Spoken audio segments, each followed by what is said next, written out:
sing our opening hymn, 168, One More Step.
Don't forget the Vesper service this Tuesday. It's at 6:15, the doors open, and you'll be completed by about 7.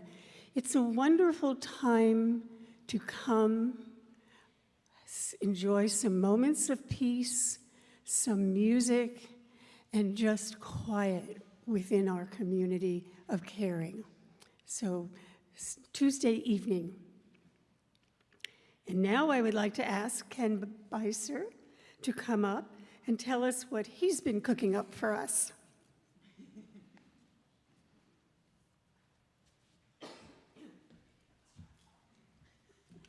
Hi, good morning. In 3 weeks, on Sunday afternoon at 4 p.m., there'll be an open mic in Parish Hall.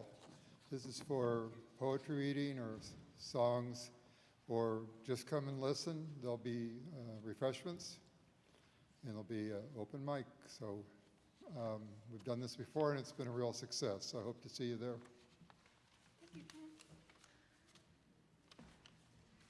Thank you, Ken. If you haven't been to one of those, they are a lot of fun, and you suddenly see some talent in your friends and neighbors here that you didn't know existed. Before we start, let's take a moment and turn to your neighbor, or perhaps a new person, and say hello.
Lots of energy in here today.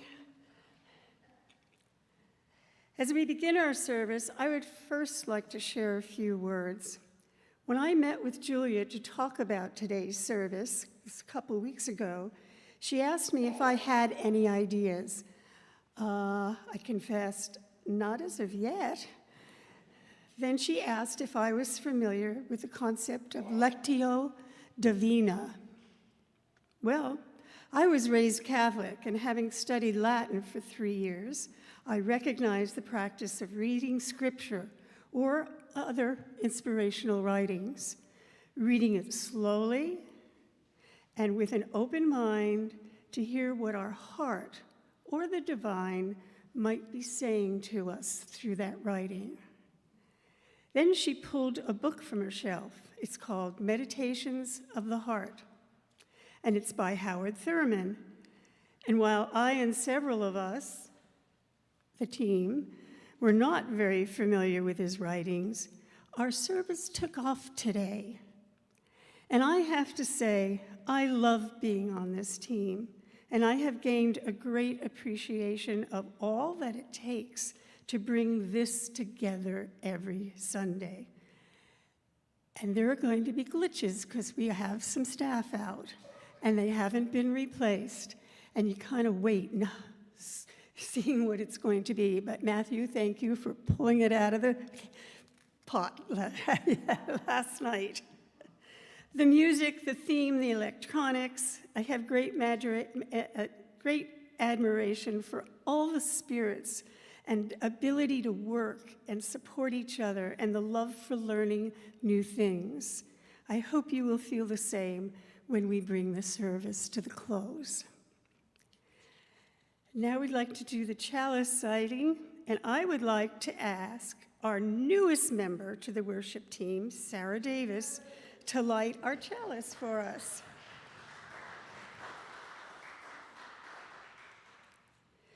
We light this flame to remind us love is the center. As we grow and connect, mature and deepen, love remains the center.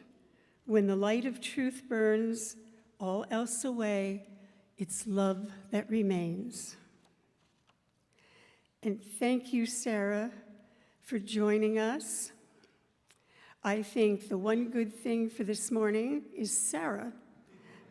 I would like to say to have Sarah's enthusiasm, joy for life, and joining this team has been a wonderful, wonderful gift to all of us, for her and her 2 children and her husband being here. Sorry, the back is gone. All right. Well, you know what day it is in October. The first Sunday. So all the October babies and lovely, beautiful people, please come up so we can celebrate you. Charlotte, would you grab that microphone?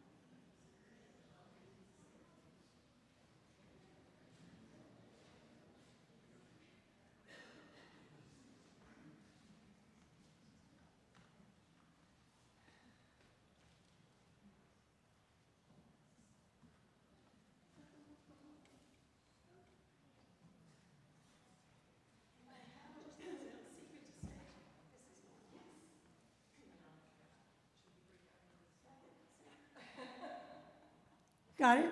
Yes, okay. There's someone hiding behind the piano, and she said, you can announce it, but I'm not coming down. So Heather, happy birthday. Pass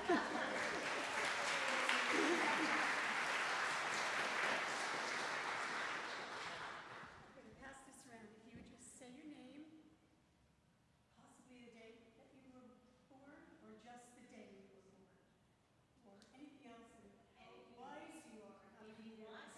Your years, you may, but you don't have to. I'm Margie Elliott, and tomorrow is my 40th birthday.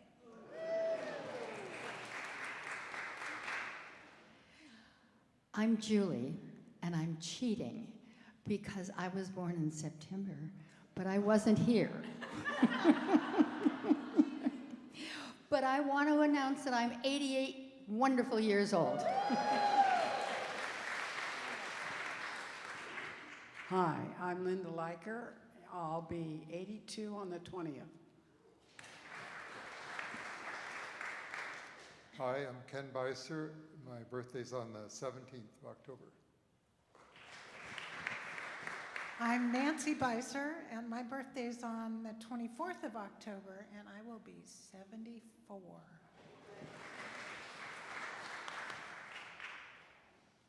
My name is Devon Williams, and I do own all of my years.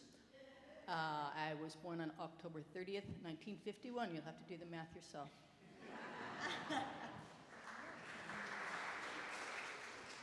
Hi, I'm Karen Harris. My birthday is October 26th, 1951. So I can do the years. Hi, I'm Buzz Moran. My birthday is October 16th, and as far as my age, I've stopped counting. I'm Sterling Keeley. My birthday is October 23rd, and I'll be 77. My birthday is this Thursday, October the 9th, and I have a big one this year. I turn 60. My name is Kevin Rose. All right, one more round of applause for these beautiful people. Happy birthday.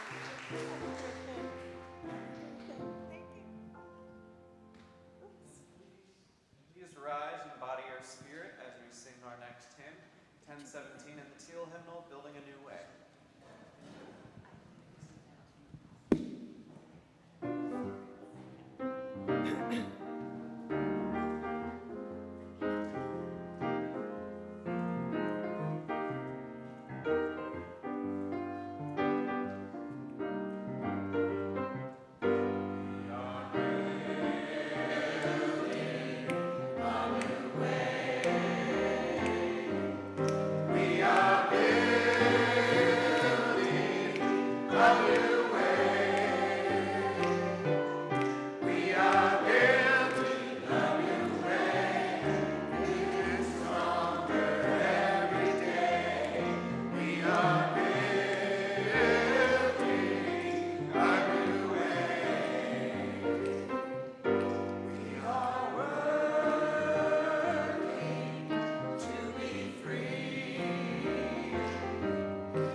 Good morning, everyone. I'm Charla Brigante. I am the Director of Religious Exploration around here. My pronouns are she, her, and it is that time in the service when I like to invite children of all ages and sizes who like to come up to sit on the stairs for a story to come forward. Yes, Jasper is the first one. Good morning, everyone. Oh, I also want to invite our RE teachers to come on up, too. That would be so great. And before we start with this story, come on up here, I want to introduce to everyone our new Sunday morning RE assistant, Charlie Pete Peduano. Got it right. Charlie, we are so lucky to have Charlie. Charlie's a freshman at UCSB, but she comes to us from the UU congregation in San Luis Obispo, where she was raised and where she is beloved and has been helping out in RE up in San Luis Obispo for quite a while now. So we're lucky to have her on Sunday. So welcome, Charlie. All right. Do we have a slide for our story or not? If we don't, it's okay, we do. Oh, there we go. I don't know if you kids can see the slide. You can kind of see it there, but it's the only one that there'll be for today's story. And that's a picture of a man named Howard Thurman. And Howard Thurman was born in Daytona Beach, Florida on November 18th, 1899. He came from a family that didn't have a lot of money, but they did have a lot of love. Born in segregated Daytona, Florida, Howard grew up dreaming of a better life. A life where his mother and grandmother would not have to cook and clean for other people to earn a living. A life where he could become a college man, honoring his late father's wishes and his own dreams. I have to stop just for a minute because I love the way the kids all prefer to look at all of you than at me. So just smile at them. Howard worked hard to make his dreams come true. With the support of friends and family, young Howard earned a scholarship to an out-of-town high school. In Daytona Beach, there were no high schools that black children could attend. Howard's dream did not come easily and was nearly lost until a kind act by a stranger at a railroad station helped Howard in a time of need. Howard was only 14 years old when he left his family and the familiar comforts of home to attend high school in Jacksonville, Florida. Because the high school was far away from home, Howard would have to live there, so he packed all of his belongings in a big trunk and got ready to take the train. When he arrived at the train station, though, to make his journey north, he was shocked to find out that even though he had enough money for his ticket, he needed more money to check his trunk so that his stuff could come with him. Howard thought his dream was doomed to end on that train platform, and he teared up and started crying. And then a stranger approached him and asked him why he was crying. This stranger gave Howard his hope back by giving him the money he needed to get to Jacksonville. And Howard never forgot that act of kindness. Years later, when he was an adult, Howard wrote an autobiography, that's a book about his life, and he dedicated that book to the man on the platform who restored his broken dreams. Howard never knew the man's name, but he never forgot his kindness. I'm just wondering if any of the kids can think of a time when someone's kindness really helped them. Anybody have something? Or where someone was kind to you? If you can't think of it now, we'll talk about it in your classes. I think we've all had times in our lives when someone's act of kindness has helped us. So Howard Thurman grew up to be a writer, a teacher, a minister, and a civil rights leader. He had many wise things to say, and I want to share just two of them with you. There is something in every one of you that waits and listens for the sound of the genuine in yourself. Waits and listens for the sound of the genuine. That means who you truly are. It is the only true guide you will ever have. I want to read that one more time.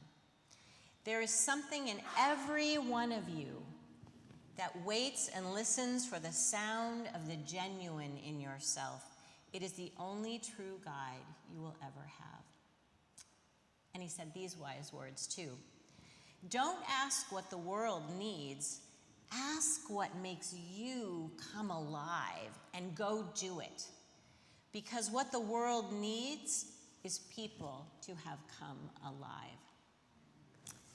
That's our time for all ages this morning. Matthew, let's sing us on out.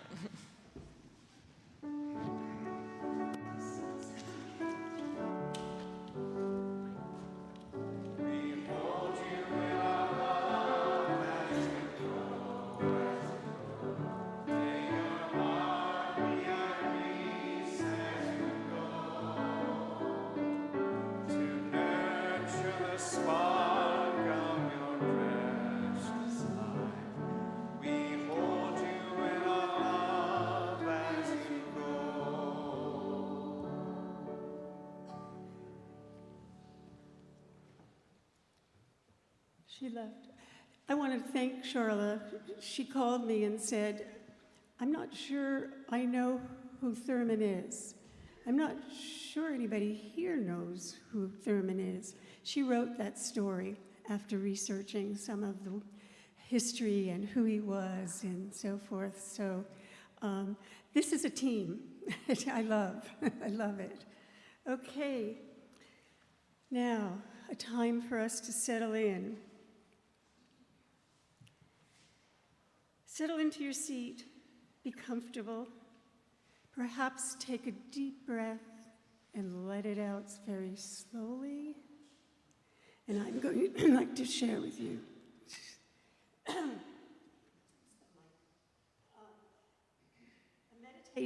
A Meditation of the Heart by Howard Thurman. And Julia actually edited this for us this morning, and I want to share it with you. How good it is to center down, to sit quietly, to sit oneself pass by. The streets of our minds seethe with endless traffic. Our spirits resound with clashing and with noise, noisy silence, while something deep within us hungers and thirsts for the still moment and the resting lull.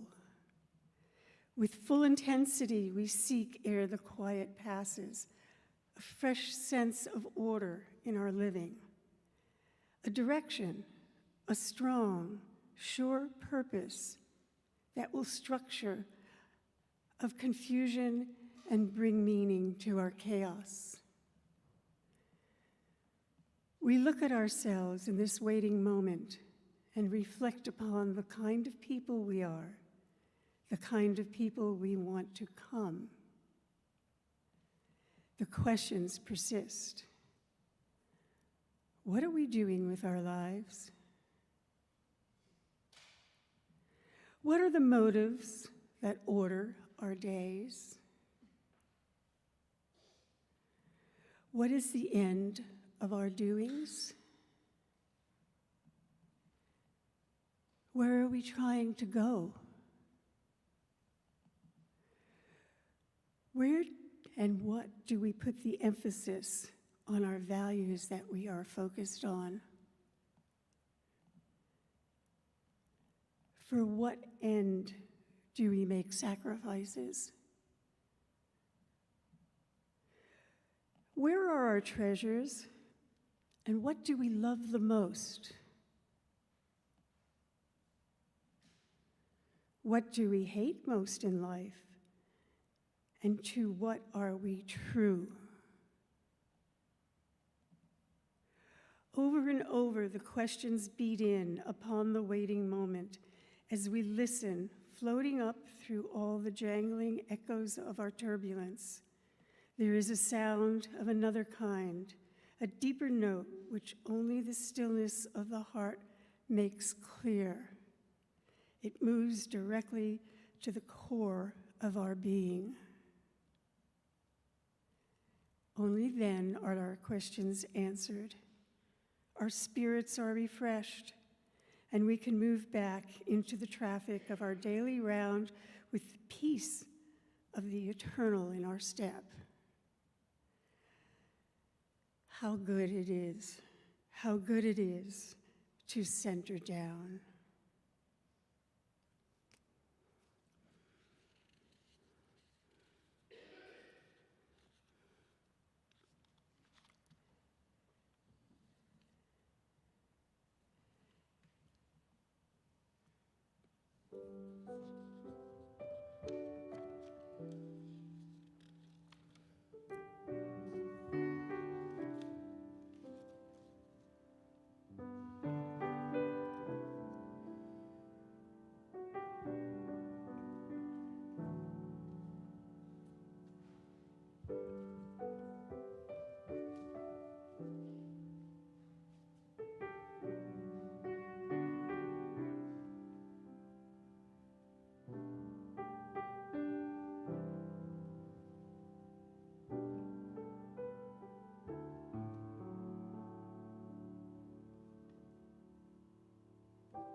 Good morning, everyone.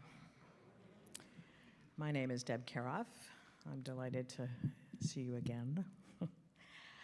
I do want to give people a little bit of information about Howard Thurman, which is that he was a theologian, a mystic, and a preacher.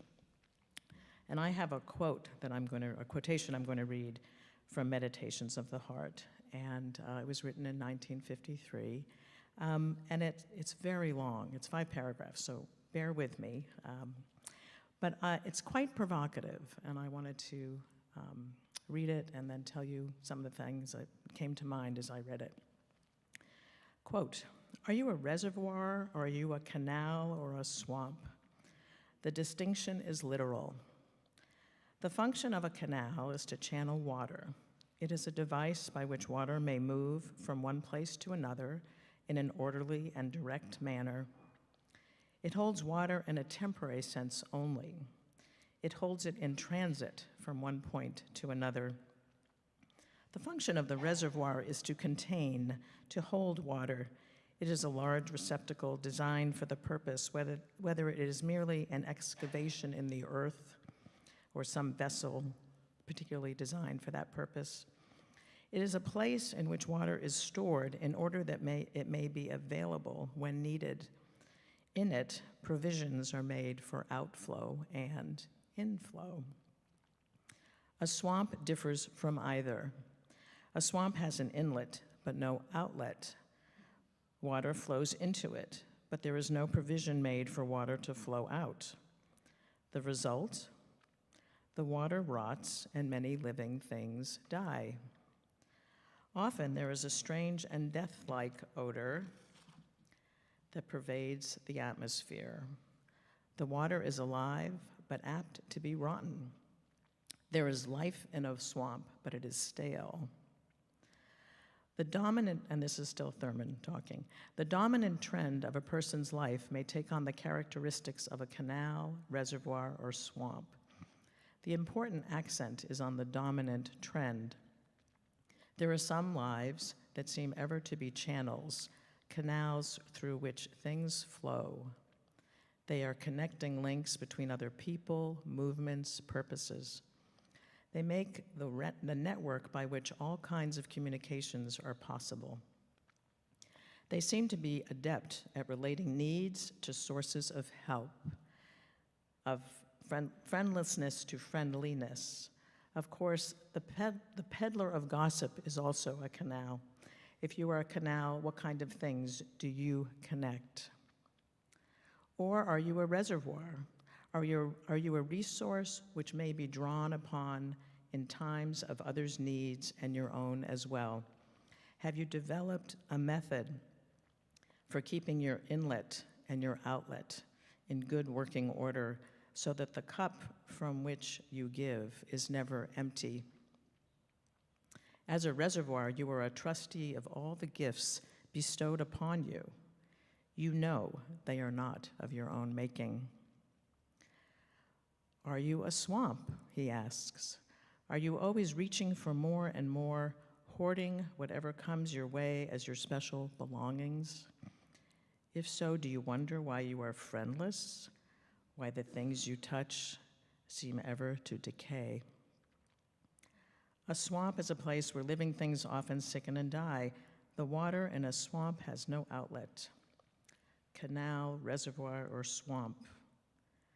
And then he writes in all caps, even then, which is your dominant trend? This quotation, this is now me talking, this quotation contains rich imagery and sharp, pointed choices. I imagine that most of us would want to think of ourselves as a canal or a reservoir. Those water resources seem more positive. Being a canal speaks of being fluidly engaged in the world, creating connection with other people, with a cause or action, with nature, perhaps with a spirit larger than our physical selves. Being a reservoir speaks to the idea of holding, containing, and providing sustenance or support when someone or something might need it. One can see how either, of these water resources can be important ways to manage these troubled times. They offer ways to be engaged and ways to create life-affirming and caring choices. Being a swamp is described as deadening and not a life-giving source, and I'll talk about that momentarily. I resonate with the idea of having a dominant trend because that means these traits or trends can shift and are not hardwired into our bodies and souls. In my experience, I think I have been different water containers depending on a situation or a particular role in my life. As a parent, my dominant trend was to be a reservoir, holding my daughters in both physical and emotional ways. This has changed as they are now young adults, but even now I am still a reservoir. I just have to be much more careful with what I say, as they don't always want my advice. In my work and volunteer roles, I am more like a canal. I make connections with and between people, or I commit to work on issues or problems that trouble me. When I write reflections for worship services, I try to connect my ideas, experiences, and heart in an effort to make sense of the world in which we live. Being a swamp is harder for me to claim, and I want to focus on that for a moment because I think few of us would want to say they are most like a swamp, especially given Thurman's very, very harsh definition of it. I'm certain I should not quibble with Howard Thurman, but I will say that National Geographic defines a swamp as one of the most valuable ecosystems on Earth. I imagine that we now know more about swamps than we did in 1953. Nonetheless, I know many people who take in much of the world's misery, feel despair deeply, and don't have much energy to give. Sadness, depression, or anxiety runs deep, and a kind of stagnation settles in. There were times when I was growing up that this was true for my mother. Her intermittent despair pained me greatly. With the help of a good therapist, her despair taught me how to be more empathic of her need for time out, quiet, and rest. If you are someone who feels they are in a swamp, I see you. I appreciate the contributions you are making in your own way.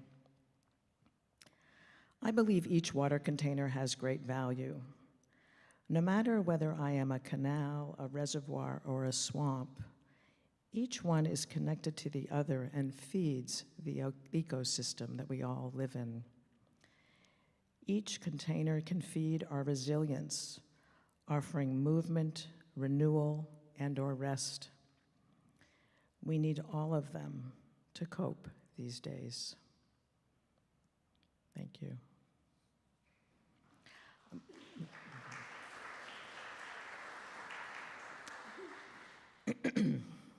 Our offertory today, or for actually the month of October, is to support the Immigrant Legal Defense Center. And every week we give 25% of our offertory to a local organization, and that's our organization for the month of October. The Immigrant Legal Defense Center provides free and low-cost legal representation to immigrants in our community who face removal proceedings without the right to government-appointed counsel. Their programs include direct representation for detained individuals, unaccompanied immigrant children, and asylum seekers, mental health counseling and case management to support young clients' well-being, and they advocate for undocumented youth through the Special Immigrant Juvenile Status, which opens a pathway to permanent residency and citizenship. ILDC also strengthens the community with Know Your Rights workshops, equipping local advocates to help immigrant families understand and protect their rights. I cannot stress the importance of this work in this moment right now. Please give as generously as you can. And now if you would join me in saying the affirmation of gratitude and service. Let us be grateful when we are able to give, for many do not have that privilege. Let us be grateful for those who share their gifts with us, for we are enriched by their giving. And let us be grateful even for our needs, so that we may learn from the generosity of others. Thank you.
Hello.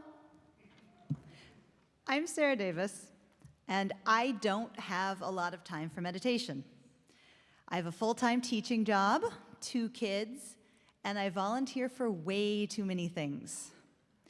In most weeks, the longest stretch of time that I have to reflect is during the service, which is one of the reasons why I love coming here or sometimes just tuning in online. However, I am able to snatch moments here and there, and I can work in just a minute or 2 most days. My go-to saying for a quick meditation is, "This too shall pass." It slows me down and it gives me perspective. It can also be said with a variety of intonations that fit almost any occasion. This too shall pass. This too shall pass. This too shall pass. This too shall pass. You give it a try.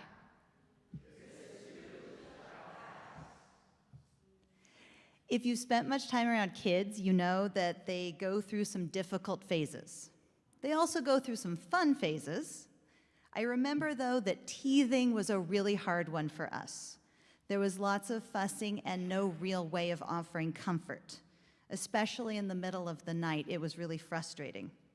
And I told myself, this too shall pass. And it did. Potty training was another one. It took longer, but it passed, and these days I don't know when my kids go to the bathroom unless they forget to flush.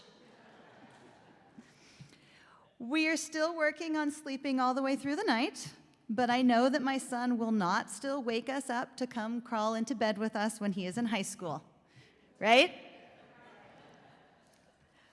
When I get overwhelmed by what's happening on a more global scale, I can remember that there are such things as term limits. I can hold on to hope that this too shall pass. It doesn't mean that I will not stand up and do what I can, but it does take away some of the fear that we will be stuck like this forever. Life is so busy sometimes that I also need the reminder to enjoy the good times because they're also fleeting.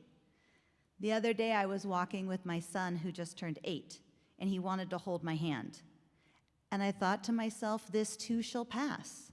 Someday he will not want to be seen holding his mom's hand in public. And I made myself really feel the warmth of his fingers so I could keep that feeling with me when it's gone. I try to do the same thing when I take a bite of a really good meal or when I am having a moment in nature or taking a walk on the beach. This moment here with all of us together, both physically and virtually, it will also pass. So let us all take a breath and appreciate it.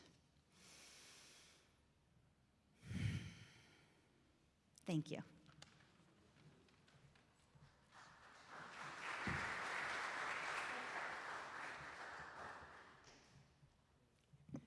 Thank you, Sarah, and welcome to the team. We are overjoyed.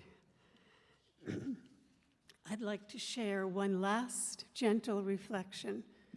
No swamps.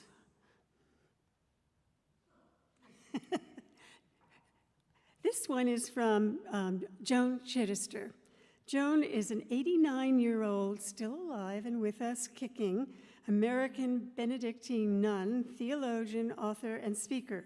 She has served as a Benedictine prioress, a Benedictine Federation president, and is the Leadership Conference of the Women Religious and co-chair of the Global Peace Initiative for Women. She is a firebrand.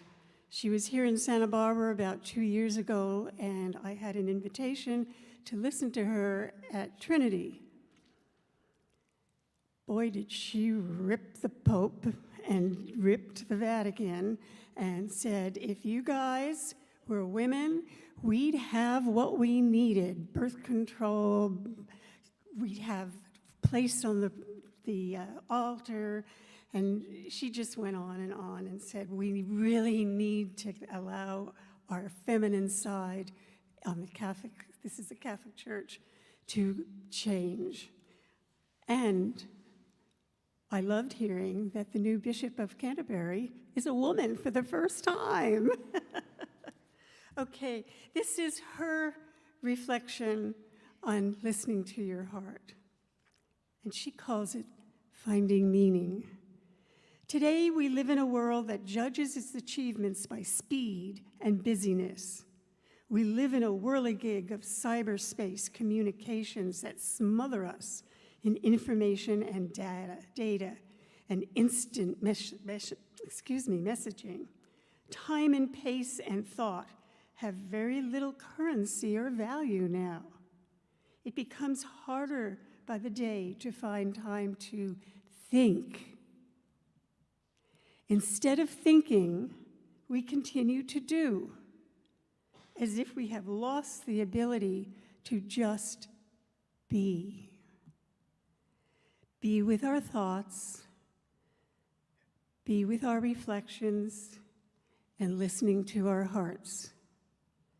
We urgently need people to concentrate on the meaning of life rather than simply the speed, the mechanization, and the computerization of it.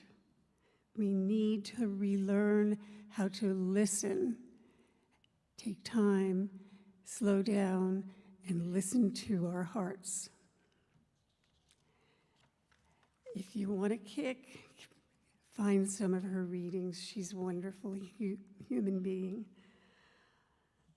Now, excuse me a second.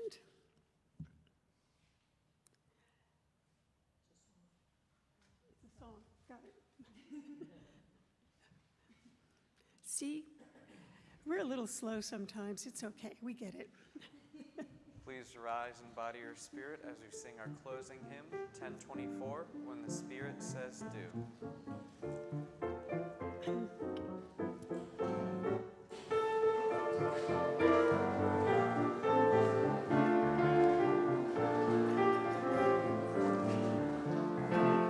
You've got to do when the Spirit says do. You've got to do when the Spirit says do. When the Spirit says do, you've got to do, oh Lord, you've got to do when the Spirit says do. Spirit says do, Spirit says do, Spirit says do, Spirit says do, Spirit says do, Spirit says do. Got to dance when the Spirit says sing. You got to sing when the Spirit says sing. You got to sing, says sing. You got to sing, oh Lord. You got to sing when the Spirit says sing. Spirit says sing. Spirit says sing. Spirit says sing. Spirit says sing.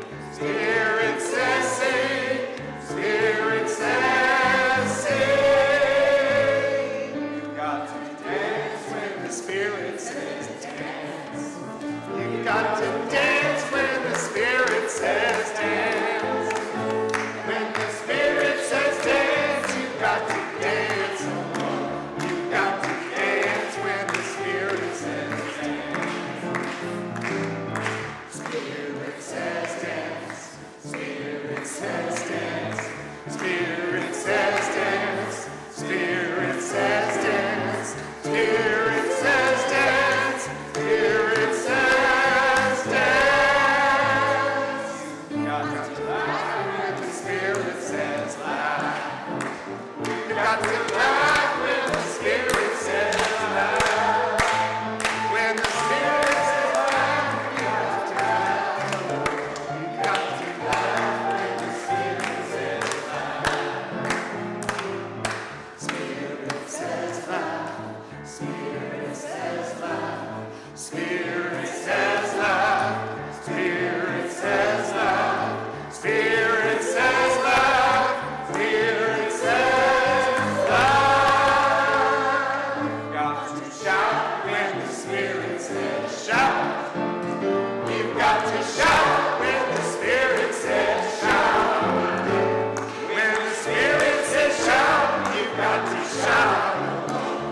got to shout when the Spirit says shout.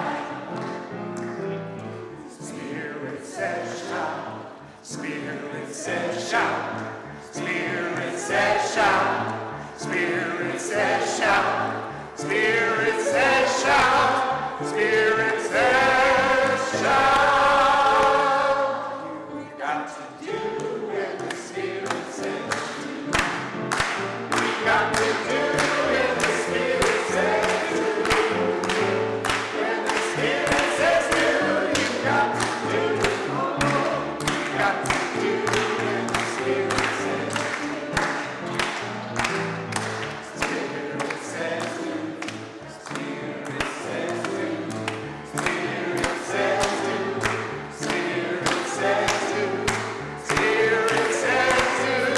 Spirit says do. Spirit says do.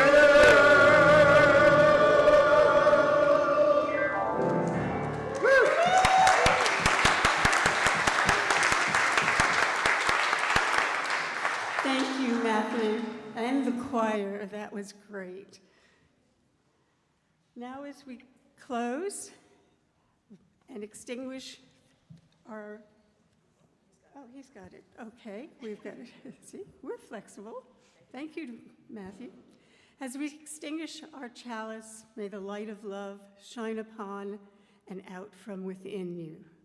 Be gracious unto you, bring you peace, for this is the day we are given. Let us rejoice and be glad in it.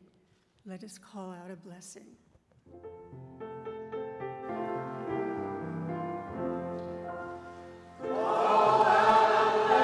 Blessing,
So,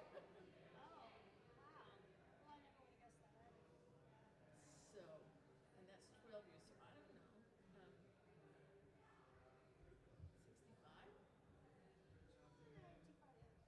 65? Okay. Great job today, Heather. Yeah, came together.